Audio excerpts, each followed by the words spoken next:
outside the summit of the Sahel Alliance. And look around you, you don't just have men in uniform, you have also so many people of the public. Now, I've covered a few of these gatherings of heads of state in West Africa, and rarely do you see young people attending it. So these officers have managed to get the attention of the young, and they want to not only break away from the regional body ECOWAS, but change the rules of the game. And what they want is more unity among themselves. They've announced inside this building that they want to have a railway connection between the three capitals, Bamako, Niamey, Ouagadougou, a new airline, a new investment bank, and they've pulled almost $1 billion without any help of foreign lenders. They say they want to, in the years to come, create their own currency. Now remember, this is a region where there has been free movement of people thanks to the regional body ECOWAS, free trade among the state. And so the fact that these landlocked countries are breaking away from the coastal country will have an effect for the trade of the region, but also for the movement of the people. There's been more movement of Africans within the region than going away to Europe or North America. And so the decisions taken by these three states will have an effect not just in the Sahel, but in the region. They enjoy saying it every year in their economic surveys. Burkina Faso is the poorest country, Mali is the poorest country, Niger is the poorest country. We are ranked among the last. Very well, if we are as poor as they say, but when the time came to take responsibility, we asked these masters to leave. Why don't they want to leave?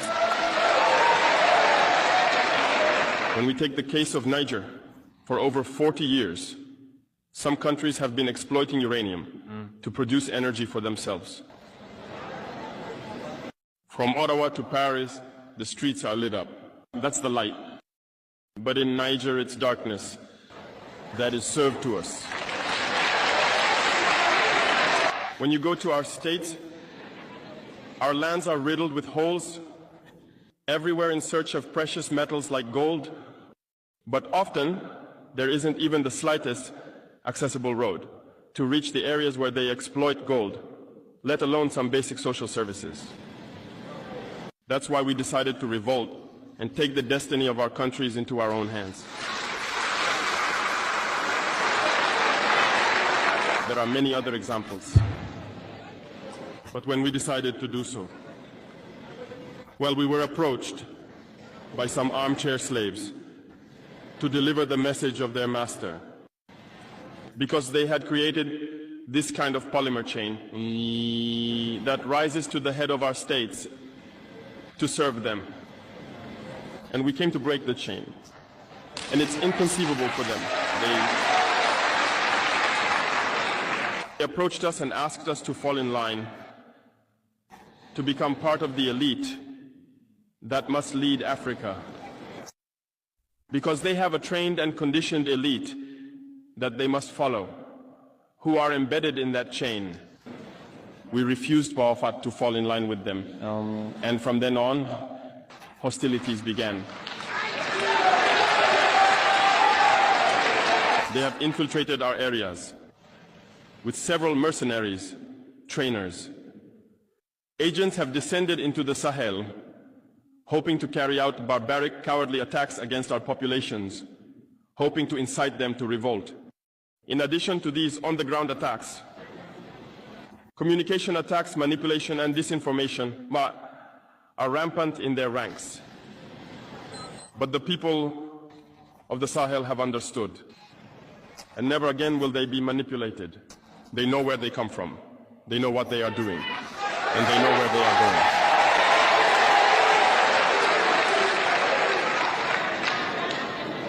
We will no longer allow this.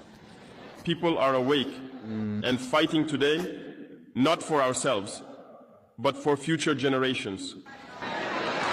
And thank you all for the fight that is being waged. This never makes us cry. We will not tremble. We will face it. We will fight for true independence, for our freedom. Because to scare the people of AES, these individuals only have 3 terms in their mouths: democracy, freedom, human rights. Of course, their local lackeys are only elected in a democratic, free and transparent process, according to them, their values. What could be more normal? That they want to impose this on us, because they are the ones who set the rules.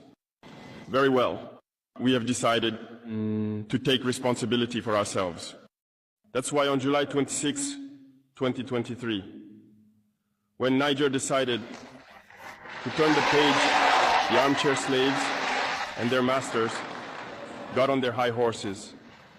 They put their local lackeys forward and decided to wage a war against the Nigerian people.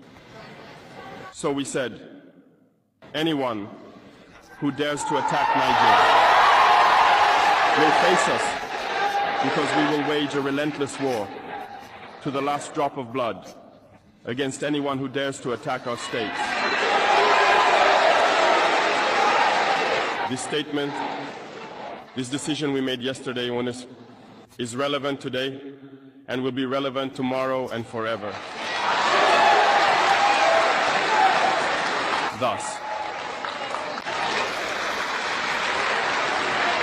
All right, welcome back, family. That was a Sahel or AES summit that has been taken in Bamako, in Mali, and now we have heard all that the military leaders has to say, because I can tell you today that Sahel state is now the beacon of hope to Africa, not only Sahel, but to oppressed African continent.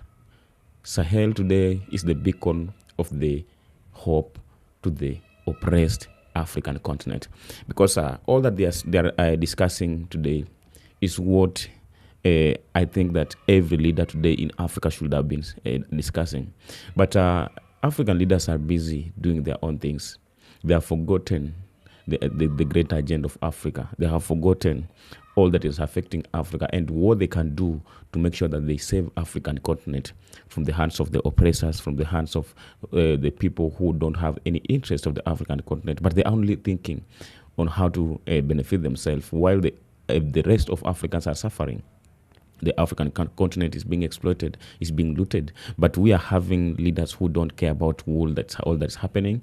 But as long as they have what they want, as long as they are in their position, that's all they think of. Now, when we as Africans, we every day come out to hype the names of the. At the moment, the AES countries stand as a beacon of hope for the exploited and oppressed of Africa and the world. Your brave resistance to imperialism has given great courage to us all. We encourage you to deepen your patriotic spirit that has defined your countries and your peoples. The shackles of neo-colonialism and its most brutal Franc-Afrique variant are being discarded by the patriotic governments of your nations and the people's power reinforcing them. We view the breakthrough of the People's Camp in these 3 Sahel countries as a breakthrough for the working peoples of the entire African continent and the world. For this reason, the revolutionary gains in this corner of our continent must be defended and advanced. We encourage you to make every effort to protect the gains you have made in recent years. It is our humble submission to you that the people constitute an important pillar in defending this revolutionary breakthrough. We trust that despite the hardships that may lay ahead, we will continue to witness qualitative improvements in the lives of the peoples of the AES countries, who have for so long suffered the consequences of French imperialism and its allies. We believe that we have begun to witness these improvements and advances already. In conclusion, on behalf of Pan-Africanism today and over 70 organizations and movements across the African continent, we want to emphasize the unbreakable bonds between our people. Your victories are our victories, and your setbacks are our setbacks. We express our unwavering solidarity with the patriotic revolutions in your countries and assert that we must stand together as both a spear and a shield in the ongoing struggle to genuinely emancipate the African continent and its people. Leaders like Ibrahim Traore, Abdurrahman Chiani, and the other one, we come to love them, to appreciate them because of what they are trying to show the world, because of what they are trying to show the Africans. These are the people who have come out to remember the spirit of African continent. These are the people who have come out to fight for the interest of the motherland. Because when you listen to the speech of Ibrahim Traore, truly, you will tell yourself that for so long, African people have been oppressed, have been taken down, have been taken advantage. And the people who have been always doing all this, they've been always doing this to make sure that Africa never free itself from where it is. They've been always coming out to say how Africa is poor. And they're the same people who are making Africa to be poor. They have been coming to Africa to take everything, like in Sahel states. They take uranium from Niger. They take diamonds from Burkina Faso. They take diamonds and gold in these countries. They go to build their own countries, while these countries in these states or in this region are poor and much poor. As you know, and how and concerning all that they have been discussing, all these Sahel, first of all, these are landlocked countries. So when they come out to discuss the greatest idea, like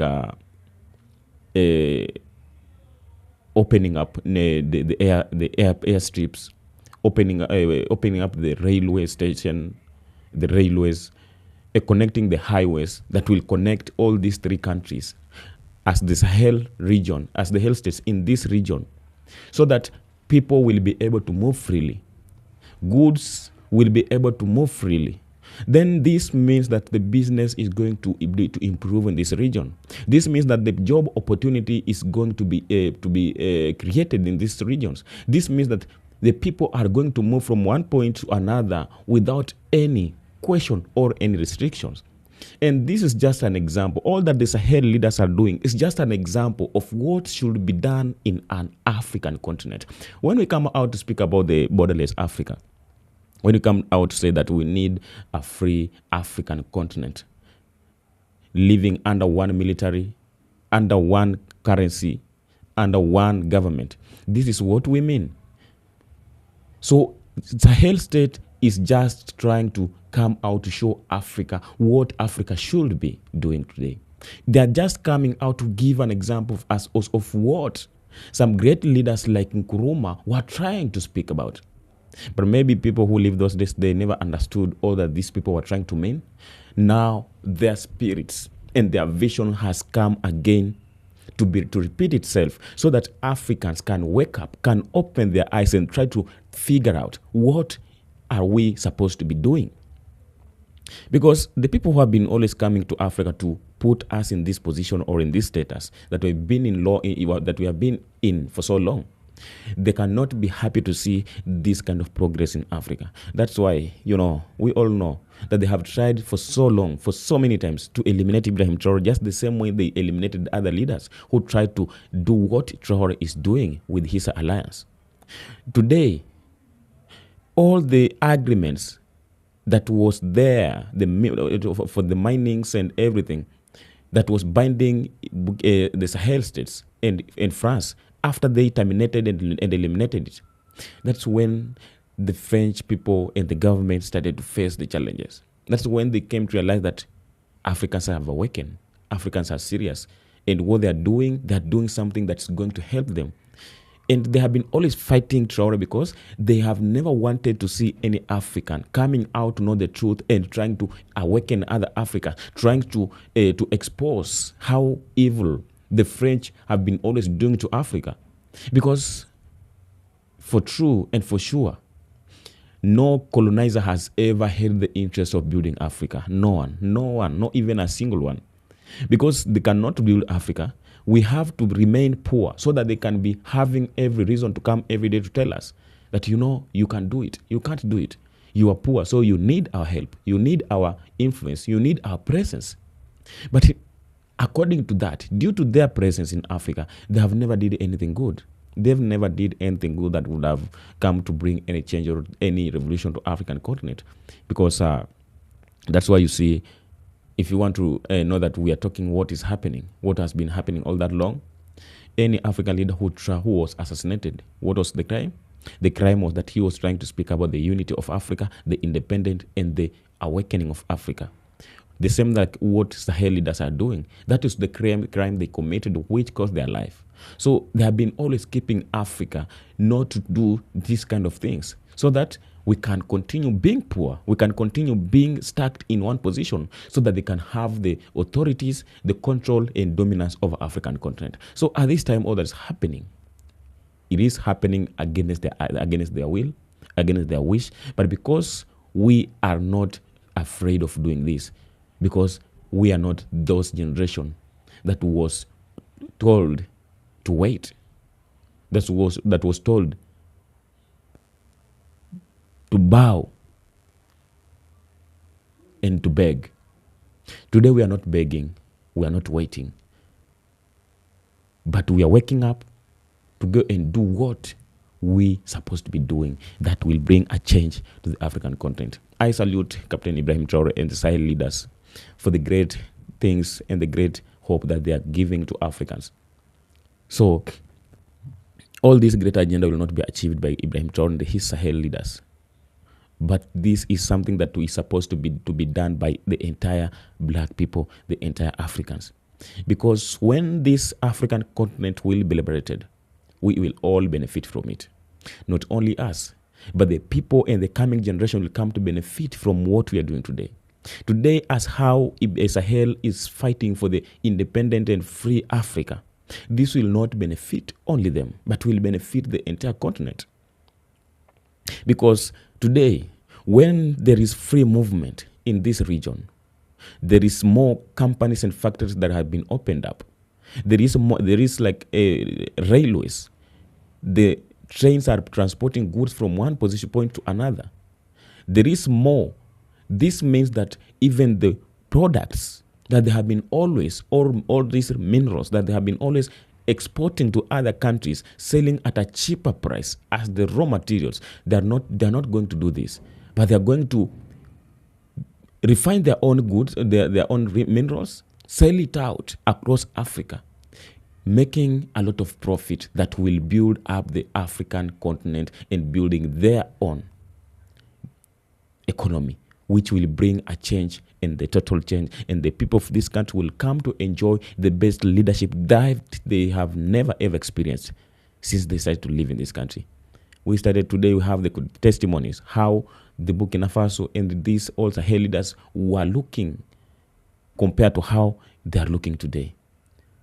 And from this, we can have the reason to say that we need to wake up, we need to fight for the change, and we need to work with the leaders who are only interested in working for the interest of the African continent and the Africans in large, so that we can rebuild Africa from the exploitation, from the destruction, so that we can achieve the agenda, the great agenda of the Africa's unity. Big up to Sahel leaders, big up to Ibrahim Traore, big up to African leaders, every leader who is coming out to stand with these leaders, and every African who are standing up to support anything that is being done in Sahel, which we believe that is going to change, to bring the change even to the entire continent. Maybe be less reaching from live, and I appreciate you doing great. This is the Black History, and I appreciate your time for you being here. You are doing great. Continue subscribing, sharing, so that I can continue building and moving together, so that we can always continue supporting or spreading positivity. Be blessed.